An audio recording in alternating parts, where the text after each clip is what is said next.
नमस्कार विद्यार्थी मित्रांनो, मी रतिकांत मोरे, श्री तारकेश्वर माध्यमिक विद्यालय पाबळवाडी, तालुका पाटण, जिल्हा सातारा। तर आज आपण भारतातल्या खूप मोठ्या लेखकाची किंवा एका मोठ्या कवीची एक कविता बघणार आहोत। साक्षातच अर्थातच तुम्हाला त्यांचा फोटो स्क्रीनवर दिसतोय। रवींद्रनाथ टागोर यांची कविता आहे 2.3 द लिटिल रिव्हर। ओके, 8वीच्या वर्गाची ही पोएम आहे। तर पार्ट 1 मध्ये आपण ही पोएम पाहणार आहोत। तर त्याचे हार्ड वर्ड्स तुम्हाला दिलेले आहेत, स्क्रीनवर दिसत आहेत। तर प्लीज त्याचे स्क्रीनशॉट काढून घ्या। हे पेज नंबर 1 आहे। Now come at page number 2। Okay, please take the screenshot and this one is the last one. Okay, एवढे तुम्हाला हार्ड वर्ड्स आहेत, हे पाठ असले पाहिजेत, कविता तुम्हाला छान समजून जाईल। Okay, so now come 2.3 the little river. Okay, warming up. Chitchat सेक्शनमध्ये काही क्वेश्चन्स विचारले तुम्हाला। You must have been for a family or class picnic to riverside picnic spot. 100% आपण कधी ना कधी एखाद्या नदीच्या किनारी गेलेलोच असतो, आपल्या कुटुंबाला घेऊन म्हणा किंवा आपल्या वर्गाबरोबर। आपण जर खेड्यातले असतो तर आपण ते रोजच अनुभवत असतो, आणि जर आपण शहरी भागातले असतो तर आपण गावाकडे ज्यावेळेस जातो त्यावेळेस आपण 100% आपल्या भावाबरोबर, बहिणीबरोबर, जे कोणी असतील आपल्या गावाकडचे त्यांच्याबरोबर त्या नदीचं जे काही सौंदर्य आहे ते अनुभवायला तिथं आपण नक्की जात असतो। तर त्या ठिकाणी गेल्यानंतर तुम्हाला काय दिसतं त्याच्यावर बेस्ट असणारे काही क्वेश्चन्स तुम्हाला खाली दिलेत। So let's come to the questions. What did you notice on the banks of the river. Okay, तर तुम्हाला नदीच्या किनारी भागात नेमक्या कोणत्या गोष्टी तुम्ही तिथं नोटीस केल्या। ओके, म्हणजे त्या ठिकाणी तुम्हाला काय दिसलं। So we can say that की there was a greenery. Greenery म्हणजे काय, तिथला बाजूचा जो प्रदेश असतो ना तो पूर्णपणे कसा असतो, हिरवळीचा असतो। हिरवळ त्या ठिकाणी पूर्णपणे आलेली असते। तर मला त्या ठिकाणी काय नोटीस केलं मी, the greenery was noticed on the banks of the river. म्हणजे त्या नदीच्या किनारी मला काय दिसते, पूर्णपणे काय मला दिसली होती, ग्रीनरी किंवा हिरवळ दिसली होती। Second question, in which season do you go, was the river flow gushing or gentle. Okay, म्हणजे कोणत्या ऋतूमध्ये तुम्ही त्या ठिकाणी गेलात। ओके, म्हणजे आपण नेमकं कुठल्या काळात, जर मान्सूनमध्ये गेलेलो असलो तर नदी त्यावेळेस कशी असणार आहे, गशिंग असणार आहे। त्याचा फ्लो जो आहे तो कसा असणार आहे, गशिंग, म्हणजे जोरानं वाहत असणार आहे। जर आपण मधल्या कुठल्या काळात गेलो, सपोज समरमध्ये गेलो, तर त्या स्प्रिंगमध्ये गेलो तर त्यावेळेस नदीचा फ्लो कसा असणार आहे, जेंटल असणार आहे। सो तुम्ही सांगू शकता की I went there during spring. जर तुम्ही स्प्रिंगमध्ये गेलेला असाल तर तो जो फ्लो आहे तो कसा होता, द फ्लो वॉज जेंटल। तर फ्लो कसा होता, अगदी साधारण होता, जास्त काही जोराचा नव्हता। Next, did you notice other people by the river. तुम्ही त्याच ठिकाणी अजून काही लोक पाहिले होते का। ठीक आहे, व्हॉट वर दे डुईंग, तर ते लोक काय करत होते। Yes, I saw many people on the at the bank of the river. Okay, and they were enjoying the greenery, they were enjoying the beautiful scenes of the river. Okay, you can give the answer like this. Next आहे, what should we do to make sure that rivers do not get polluted. म्हणजे बघा, सगळ्यात महत्त्वाची गोष्ट आहे की आता आपल्या इथं कर्तव्य काय आहे की ज्या नद्या आहेत त्या आपण काय करतोय, त्यात पोल्युशन खूप मोठ्या प्रमाणात आज होतंय। तर ते पोल्युशन होऊ नये, पोल्युटेड ते वॉटर होऊ नये म्हणून तुम्ही कुठली काळजी घेतली पाहिजे। So we can say that, आपण सांगू शकतो काय की we have to make some posters. Okay, we have to make some posters, आपण काही पोस्टर्स बनवले पाहिजेत। And we have to keep them at the bank side, म्हणजे त्या किनारी बाजूला तिथं काय केलेलं पाहिजे, ते पोस्टर लावले पाहिजेत। काय मग त्या पोस्टरवर काय लिहायचं आहे, don't throw the garbage in the river. Okay, don't, अजून आपल्याला खूप साऱ्या गोष्टी सांगता येतील की तुम्ही हे करू नका, कारण खेड्याच्या भागात आपल्याला दिसतं की खूप मोठ्या प्रमाणात तिथं काय केलं जाते, घाण टाकली जाते। जे काही गटाराचं पाणी वगैरे असेल ते सगळं तिथं काय केलं जातं, सोडलं जातं। So we have to aware the people, आपण लोकांना काय केलं पाहिजे, त्याच्यासाठी अवेअर केलं पाहिजे। Okay, don't throw your wastage material in the river. Okay, हे सांगू शकताय। देन तो जो एरिया आहे, म्हणजे बँक जो आहे, किनारा आहे, we have to make fence, त्या ठिकाणी तुम्ही काय केलं पाहिजे, कुंपण वगैरे केलं पाहिजे की जेणेकरून लोक तिथं काय होणार नाहीत, येणार नाहीत। Okay, they have to come but to see the beauty of the river, not to pollute that river, right? Next, fill up the table of seasons in India. भारतात काही ऋतू आहेत, आपल्याला माहिती आहेत सीझन्स कुठले कुठले आहेत. ठीक आहे, तर त्या सीझन्सची नावं आपल्याला माहीत पाहिजे. Mid February to mid April. तर आपण सीझन वसंत हा ऋतू पकडतो आपण. हे कॅलेंडरवर खूप छान पद्धतीनं तुम्हाला लक्षात येईल, कॅलेंडर जर तुमच्यासमोर असेल तर. आणि त्याचंच इंग्लिश नेम आहे स्प्रिंग. ओके, म्हणजे बघा फेब्रुवारी टू मिड एप्रिल, म्हणजे फेब्रुवारी ते मध्य एप्रिलपर्यंतचा हा कालावधी असतो, वसंत ऋतू असतो या काळात. त्यालाच इंग्रजीमध्ये आपण स्प्रिंग असं म्हणतो. नेक्स्ट आहे एप्रिल टू मिड जून. या ठिकाणी यावेळेस प्रचंड ऊन असतं. ठीक आहे, तर तो मराठी महिना कुठला आहे? ग्रीष्म. आणि इंग्रजीमध्ये तोच महिना कुठला समजला जातो? समर, ज्याला आपण उन्हाळ्याच्या सुट्ट्या आपण या काळात अनुभवतो. ठीक आहे, तर त्या त्याच्यामुळंच असतात. Then mid June to mid August, याच्यामध्ये काय होतं? पावसाची सुरुवात झालेली असते. Okay, monsoon. आणि त्याच्यानंतर तोच मराठीमध्ये काय? वर्षा ऋतू त्याला म्हटलं जातं. वर्षा म्हणजेच पाऊस. Mid August to mid October, यावेळेस शरद ऋतूचं आगमन होतं. आणि हा कालावधी जो असतो तो खूप मोठ्या प्रमाणात वारं सुटतं, त्याच्यानंतर प्रचंड पाऊस असतो, विजांचा कडकडाट वगैरे वगैरे अशा पद्धतीचं वातावरण या काळात असतं. ठीक आहे. Then October to December, mid October to December, हेमंत. मराठी महिना कुठला आहे? हेमंत. आणि इंग्रजी महिन्यामध्ये येतो प्री विंटर, म्हणजे विंटरच्या थोडंसं आधीचं. त्यावेळेस वातावरण एकदम कूल होत असतं, सुरू होत असतं. कोल्ड येणार असते, त्याच्या आधी थोडासा कूल एन्व्हायरमेंट तयार होत असतो. आणि mid December to mid February, शिशिर, ज्यामध्ये ज्यामध्ये विंटरचं आगमन होतं आणि या काळात खूप थंडी असते. ठीक आहे, तर अशा पद्धतीनं आपलं जे काही सायकल आहे सीझनचं ते असं चालू असतं. Now match the weather with the seasons. तुम्हाला या ठिकाणी जोड्या लावायला सांगितलेत. सो विंटर म्हटलं की काय आलं असणार आहे? 100% कोल्ड, म्हणजे पहिल्याचं उत्तर काय यायला पाहिजे? डी यायला पाहिजे. Okay, I just join this. Okay, monsoon म्हटलं की काय? तर रेन, खूप मोठ्या प्रमाणात पाऊस. देन स्प्रिंग, प्लीझंट, आनंददायक वातावरण असतं स्प्रिंगमध्ये. देन प्री विंटर म्हटलं की काय येणार आहे? कूल येणार आहे, बघा लक्षात ठेवा. आणि कोल्ड म्हटलं की विंटर येणार आहे. समर म्हटलं की हॉट. आणि राहिला ऑटम, ज्याच्यामध्ये ऑक्टोबरचा हा कालावधी, ज्याच्यामध्ये वादळी वाऱ्यासह पाऊस पडतो, म्हणून त्याला वेंडी म्हटलं आहे. ठीक आहे, सो या ठिकाणी सुद्धा दिलं आहे तुम्हाला सूचना की use calendar, you will get better. तुम्हाला चांगल्या पद्धतीने लक्षात येईल की नेमकं सीझन्स कसे असतात. So now come to a poets make the poems musical and different from prose by using many poetic devices. Okay, धडे आणि कविता याच्यामध्ये थोडासा फरक असतो. तो फरक काय? की कविता ह्या म्युझिकल रिदममध्ये म्हटल्या जाऊ शकतात, धडे नाही. One of them is using words that begin with the same sound in the same time. मग त्याच्यापैकीच एक पोएटिक डिव्हाइस किंवा एक त्याचा अलंकार म्हणूयात आपण त्या भाषेचा. तर तो जर भाषेचा अलंकार म्हटलं की ज्याच्यामध्ये काय केला जातो? एक साऊंड लक्षात घ्या, तोच साऊंड काय केला जातो? दुसऱ्या शब्दात सुद्धा वापरला जातो. ओके, तर तसं जे काही साऊंडिंग आहे तो एक फिगर ऑफ स्पीच आहे, जो अलंकार आहे, जो आपल्याला इथं इंट्रोड्यूस करून दिलेला आहे. For example beautiful birds. बघा या ठिकाणी काय दिलं आहे? ब्युटिफुल बर्ड्स, म्हणजे ब असं प्रोनाऊन्सिएशन पुन्हा डबल झालं आहे. ठीक आहे, जसं तुम्ही मराठीमध्ये ते ऐकलं असेल बघा कधीतरी, काकूने काकाच्या काळ्या कोटाच्या काळ्या खिशातला कागद कात्रीने कर कर कर कर कापला. ठीक आहे, तर हे तर क क क क कसं रिपीट झालं आहे, तसं या ठिकाणी प्रोनाऊन्सिएशन कशाचं रिपीट झालं आहे? बचं. ठीक आहे, तर आणि लक्षात घ्या इथं साऊंड रिपीट होतो आहे, स्पेलिंग म्हणण्यापेक्षा साऊंड. कारण कधी कधी काय होतं, सी आणि के, ओके, दोघांचं प्रोनाऊन्सिएशन क असं होतं. मग आपण असं म्हणायचं नाही की तिथं सीनं सुरू झालं इथं केनं. सपोज एक्झाम्पल तुम्हाला देतो मी, कलरफुल काईट. आता हे जर आपण शब्द बघितला तर या ठिकाणी ह्याची सुरुवात झाली सीनं, याची झाली केनं. मग याच्यामध्ये तो फिगर ऑफ स्पीच होणार नाही का? प्रोनाऊन्सिएशन सारखं नाही का? तर आहे. जरी याचं सुरुवात सीनं आणि याची केनं झालेली असली तरी याचा जो साऊंड आहे तो साऊंड कसा आहे? क असा आहे. ठीक आहे, साऊंड क आहे, कारण कलरफुल काईट.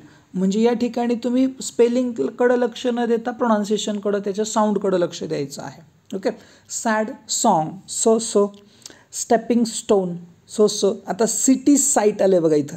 बघा सी आणि यस आलं आहे. याच्यात जर तुम्ही बघितलं तर सी आलं आहे, दुसऱ्यात काय आलेलं आहे? यस.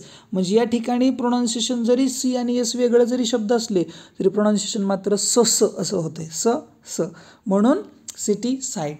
नो वन नोज, या ठिकाणी सुद्धा बघा आता के न सुरू झाला एक शब्द आणि दुसरा यन न सुरू झाला आहे, पण दोघांचं प्रोनाऊन्सिएशन कसं आहे, न असं झालेलं आहे, म्हणून नो वन नोज. म्हणजे याच्यात स्पेलिंगला व्हॅल्यू द्यायची नाही तर साऊंडला व्हॅल्यू द्यायची. This device is called alliteration. यालाच आपल्याला काय म्हणायचं आहे, ॲलिट्रेशन.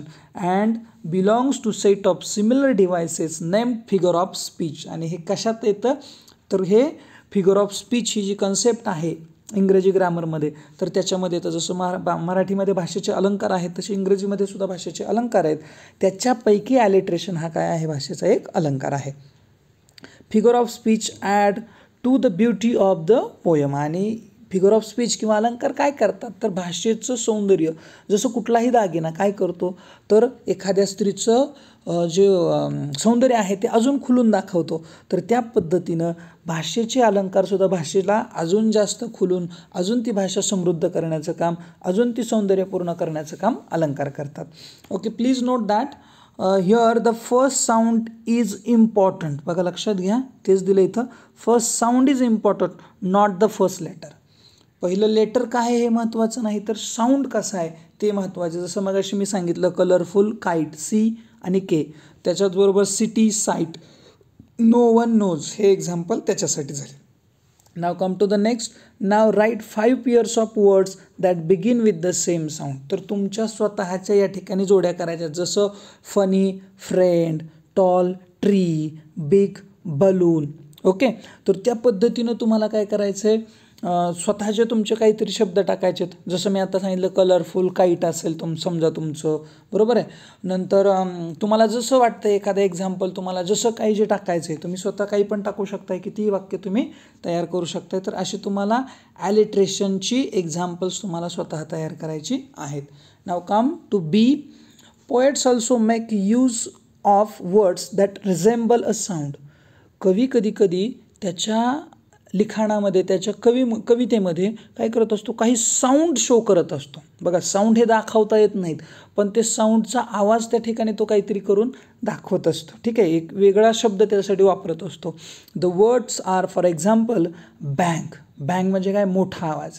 ओके, म्हणजे बँग म्हटलं की आपल्याला तो आवाज लगेच आपल्याला जाणवतो. ठीक आहे, तसंच स्विस म्हणजे स अशा पद्धतीचा आवाज. त्याच्यानंतर बीप, जसं आपण व्हेंटिलेटर वगैरे चालू केल्यानंतर जो त्याचा आवाज असतो दवाखान्यात आपण हा आवाज ऐकतो, तर तो बीपचा आवाज. रोअर, गर्जना. ट्विट. आता हे जे सगळे साऊंड्स आहेत ते जर तुम्ही शब्द नीट लक्षात घेतले तर हे कोणाचे तरी आवाज आहेत.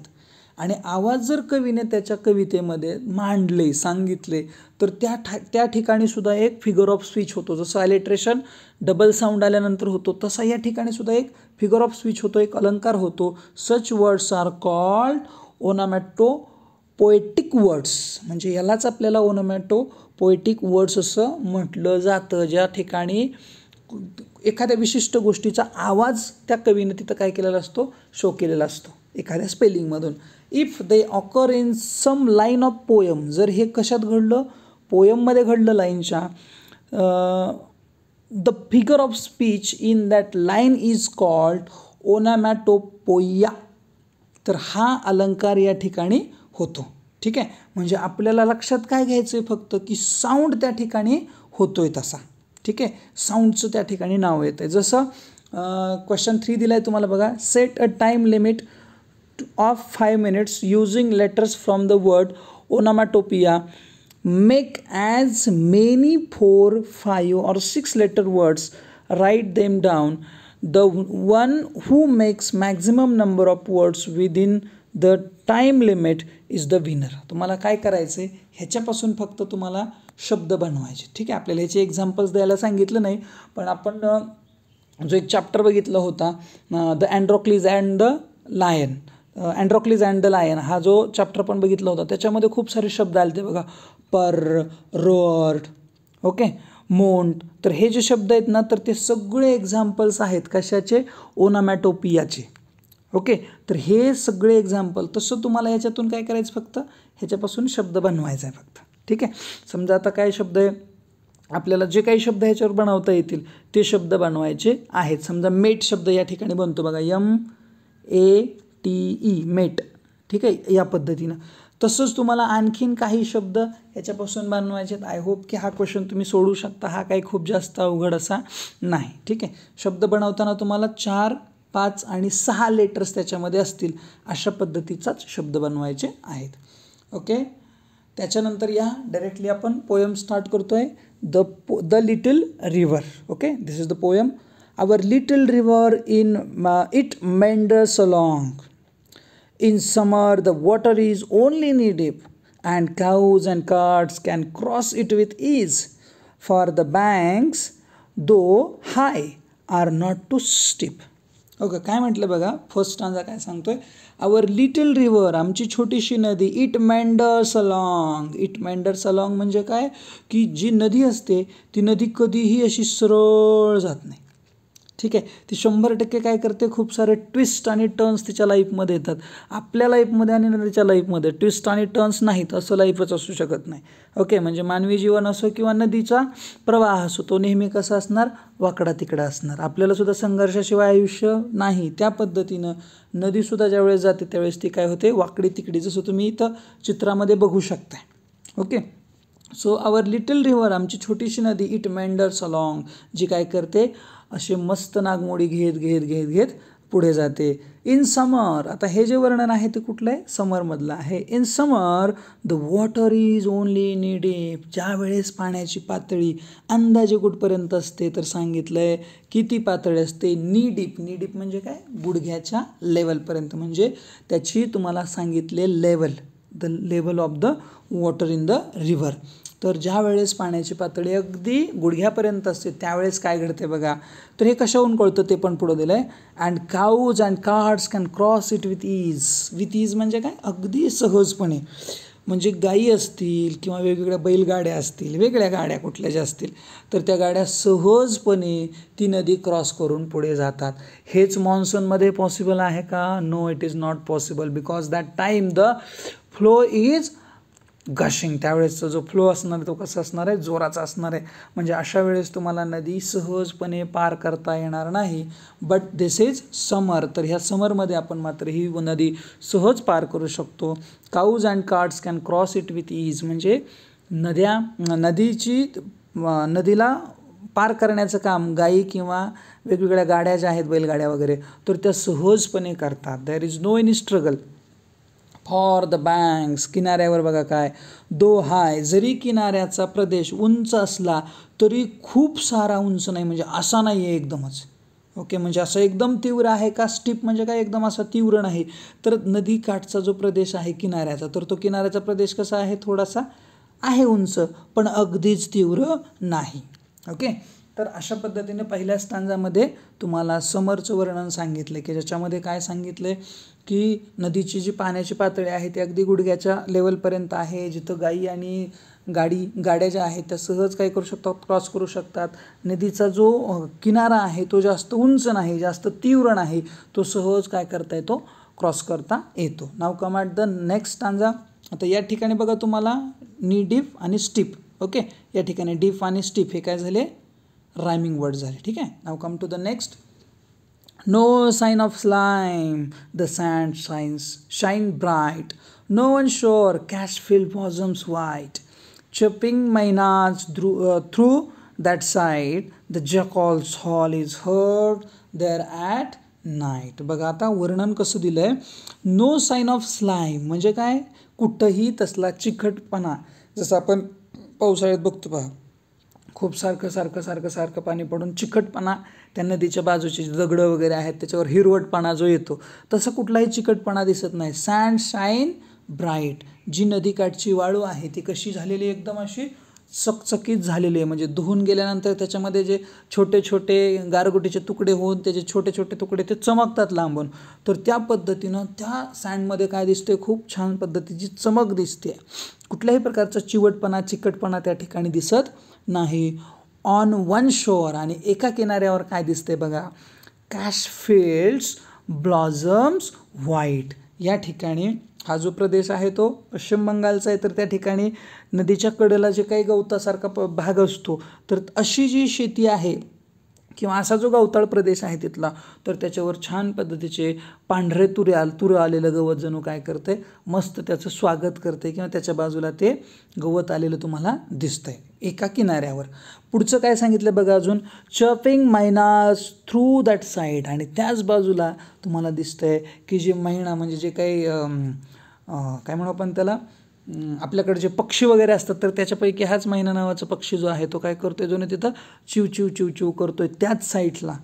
The jackals howl is heard there at night. आणि त्याच रात्री एखादा जॅकॉल म्हणजेच काय कोल्हा काय करतोय, कोल्हे कोळी देतोय किंवा ओरडतोय असं तुम्हाला त्या ठिकाणी काय होतं दिसतं. ठीक आहे. नेक्स्ट या. तर याच्यामध्ये बघा बिफोर दॅट ओके, याच्यात सुद्धा रायमिंग वर्ड्स तुम्हाला दिसतील. ब्राईटला साईड दिसेल किंवा व्हाईटला नाईट. हे आता हे चारी पण एकमेकांशी तसं बघायला गेलं तर राईम आहे. ठीक आहे. आणि याच्यामध्ये आता एक गोष्ट तुमच्या लक्षात आली असेल पहा, की जर आपण हे बघितलं ॲलिट्रेशन, तर या ठिकाणी बघा साईन स्लाईम, सँड शाईन असे, म्हणजे या ठिकाणी ॲलिट्रेशन झालेलं आहे. ठीक आहे. तसंच खालीच्या जर ओळीला आलात तुम्ही तर ऑन वन शोअर या ठिकाणी सुद्धा बघा ओ आलेलं आहे. ठीक आहे. नंतर तुम्हाला खाली हे जे शब्द आहेत बघा, हे चर्पिंग मैनाज, तर हे काय झालं, ते आपण जो आत्ता पाहिलं होतं शेवटी जो टाईप बघितलं होतं तो लक्षात आणा. कुठला टाईप होता तो, तर ओनॅमॅटोपियाचा. तर त्याच्यामध्ये हे चिर्प शब्द आला. चर्प म्हणजे काय, चर्प म्हणजे काय, चिवचिव करणे. आणि हाऊल हा सुद्धा शब्द तोच सांगतोय. म्हणजे ह्या 2 ओळी एक्झाम्पल्स आहेत त्याचे, कशाचे, ओनॅमॅटोपियाचे. Okay. Next, how do we know that the river is just knee deep. आपल्याला कशाहून कळतं की रिव्हरचा जो रिव्हर जे आहे ते फक्त नी डीपपर्यंत आहे. Because the काऊज and the carts can cross the river. Okay. Easily काय करतात, त्या क्रॉस करतात. अँड द चिल्ड्रन, आता हेचं जे आन्सर आहे, एक वेट अ मिनिट, या ठिकाणी आपल्याला दिलेलं नाही, ते पुढं आहे. ठीक आहे. तर या ठिकाणी तुमच्या लक्षात आलं असेल की त्याचा जो भाग आहे तो काय करतात, सहज गायी असतील किंवा गाड्या असतील त्या सहज पार करतात. ठीक आहे. नेक्स्ट क्वेश्चन आहे, what does one see along the bank of the river.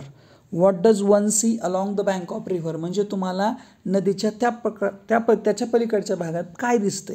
So you can see there are 3 things which are mentioned here. Cash field. Okay. Next आहे तुम्हाला chirping mynas and then jackals howl. म्हणजे या 3 गोष्टी तुम्हाला नदीच्या त्या तीरावरती दिसत आहेत. Okay. Now come to the next. Across lie groves of mango and palm. आणि नदीच्या एका बाजूला अक्रॉस लाय म्हणजे त्याच्याच बाजूला काय दिसतंय, तर ग्रोज ऑफ मँगो. ग्रोज म्हणजे काय, तर आपण ज्याला आमराई म्हणतो पहा, आंब्याची खूप सारी झाडं किंवा घनदाट लागवड. कशाची, आंब्याची आणि पाम म्हणजे ताडाची जी झाडं असतात, तर त्या ताडाच्या झाडांचं काय आहे, घनदाट लागवड केलेलं क्षेत्र तुम्हाला एका बाजूला दिसेल. पुढं काय म्हटलं बघा त्यांना, पुढं म्हटलेलं आहे across lie groves of mango and palm. The village priest dwell in their cool shade. Girls and boys bathe close to the bank splashing with their gamchas as they wade. बघा आता काय सांगितलं आहे, across lie groves of mangoes and palms म्हणजे काय, तर त्याच्या एका बाजूला तुम्हाला दिसतंय, जे आपण दुसऱ्या स्टांजामध्ये बघितलं ते एक बाजू झाली, आणि दुसऱ्या बाजूला काय आहे, तर त्या बाजूला तुम्हाला दिसतंय मँगोज आणि पाम, हे म्हणजे ताडाची जी झाडं आहेत, तर त्याची घनदाट झाडं लावलेलं क्षेत्र तुम्हाला एका बाजूला दिसतंय. द विलेज प्रिस्ट म्हणजे जो काय गावचा पुजारी आहे, dwell in their cool shade, आणि त्याच झाडांच्या थंड अशा त्या सावलीमध्ये तो जणू काय करतोय, आराम करतोय. असा पृष्ठसुद्धा तुम्हाला त्या ठिकाणी दिसेल. म्हणजे बघा नदीच्या 2 बाजू सांगितलेल्या तुम्हाला या ठिकाणी दिसत आहेत. ही नदी आहे समजा, तर या बाजूला जे मगाशीच्या 3 गोष्टी आणि या बाजूला मग घनदाट झाडं, तो पृष्ठ त्या ठिकाणी काय करतोय, कूल शेडमध्ये निवांत आराम करतोय. Girls and boys bathe close to the bank, आणि याच ठिकाणी तुम्हाला लहान मुलं काय करताना दिसतील, त्या नदीच्या काठी अंघोळ करताना खेळताना दिसतील. असं वर्णन रवींद्रनाथ टागोरांनी केलेलं आहे. Splashing with their gamchas as they वेड, आणि त्या गुडघ्या इतक्या पाण्यात ते इकडं तिकडं खेळतायत, पळतायत आणि काय करतायत, स्प्लॅशिंग विथ देअर गमजाज म्हणजे त्यांचे काय जे टॉवेलसारखे जे असतात आपण तोंड वगैरे पुसायला जे काय रुमालापेक्षा मोठा जसं उपरणं वगैरे म्हणतो, तर तशा गमजाजने ते काय करतात, एकमेकाच्या अंगावर काय करतात, पाणी उडवत आहेत. म्हणजे त्या ठिकाणी ते खेळत आहेत. कुठं? त्या नदीच्या किनारी प्रदेशामध्ये. Okay, this is third stanza. Okay, आता याच्यातले जर तुम्ही रायमिंग वर्ड्स बघितले तर या ठिकाणी शेड आणि वेड हा सापडेल. बँक आणि पाम होणार आहे का? No, it is not possible. हा होऊ शकत नाही. Okay, now come to the next. पुढं काय म्हटलं बघा आता, stanza number 4. At dusk and dawn म्हणजे काय? डस्क म्हणजे मावळतीचा वेळ आणि डॉन म्हणजे सकाळचा म्हणजे पहाट ज्याला आपण म्हणतो.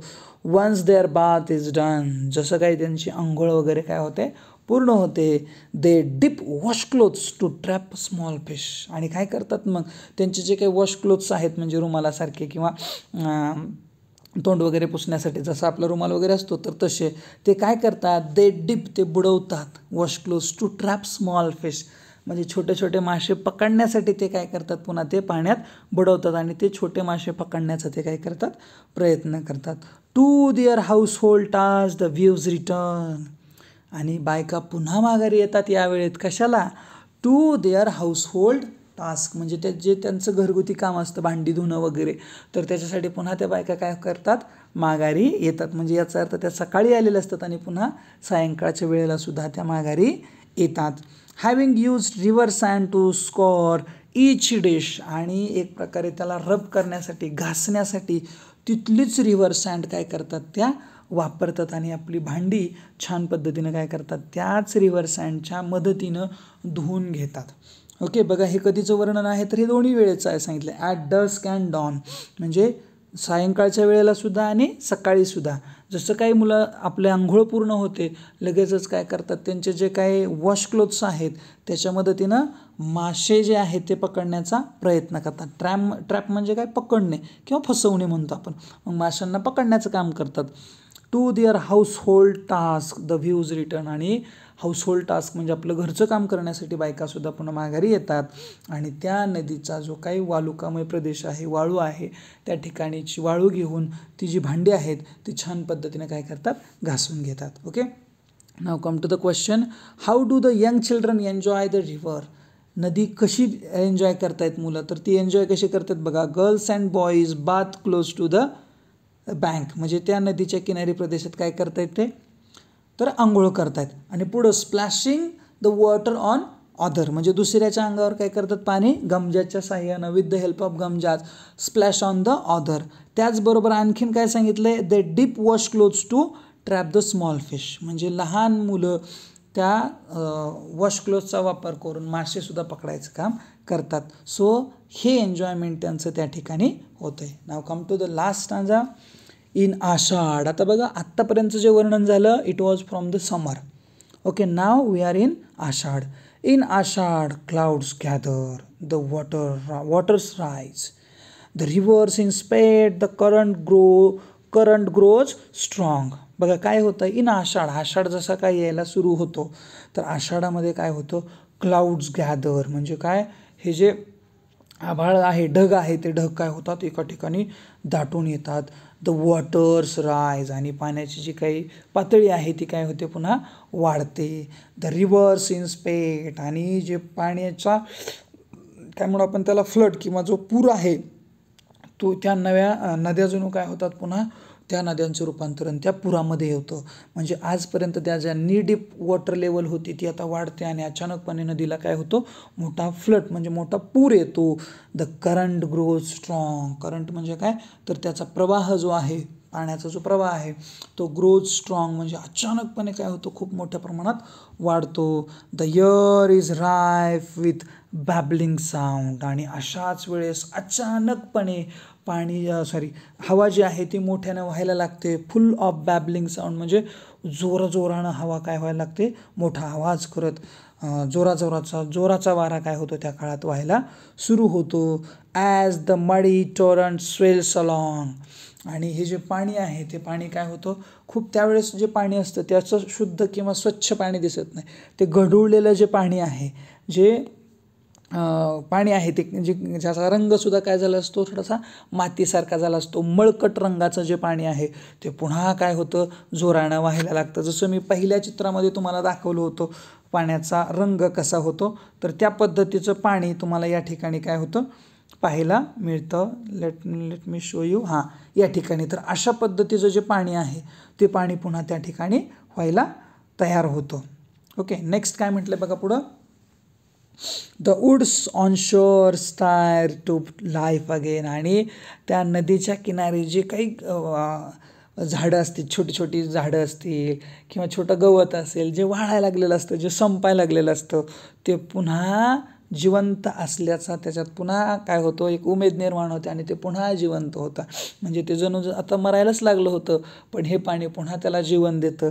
आणि म्हणूनच नदीला आपण जीवनदायिनी म्हणतो. म्हणजे नदी फक्त वाहत नाही, तर ती वाहताना कितीतरी लोकांना काय करते, मदत करते, कितीतरी घटकांना मदत करते, कितीतरी जीव वाचवते, कितीतरी झाडांना ते काय करते, पुनर्जीवित करते. म्हणून त्या नदीला आपण जीवनदायिनी म्हणतो. तर तसं काम ती नदी आता काय करते, की द वुड्स ऑन शोअर म्हणजे जे काही नदी काठावर जे काही झाडं आहेत, जी वाळून चाललेली आहे, जी मरायला लागलेली होती, ती झाडं पुन्हा काय होतात, दे गेट द होप्स. त्यांना पुन्हा काय भेटते, आशा भेटते आणि ते पुन्हा काय करतात, पुन्हा उभारी घेतात. And our village wakens to celebrate the rain. आणि पुन्हा आपलं सगळं गाव त्या ठिकाणी नदीला पाणी आलं आहे म्हणून पाहायला, तो आनंद व्यक्त करायला पुन्हा त्या नदीच्या काठावर येऊन जमा होतो. And we celebrate the rain. आणि तो पाऊस जो आहे तो जणू आम्ही काय करतो, पुन्हा सेलिब्रेट करतो. Okay, so this is the poem written by Rabindranath Tagore. Okay, खूप छान पोयम आहे. नदीचं वर्णन, सौंदर्य नदीच्या बाजूचं खूप छान पद्धतीनं त्यांना डिस्क्राईब केलेलं आहे. आय होप की तुम्हाला ही कविता समजली असेल. पार्ट 1मध्ये आपण फक्त कविता, we will see in part 2 English workshop. Okay, video आवडला असेल तर नक्की लाईक करा, शेअर करा तुमच्या मित्रांबरोबर आणि चॅनलवर नवीन असाल तर प्लीज सबस्क्राईब करा. Okay, thank you.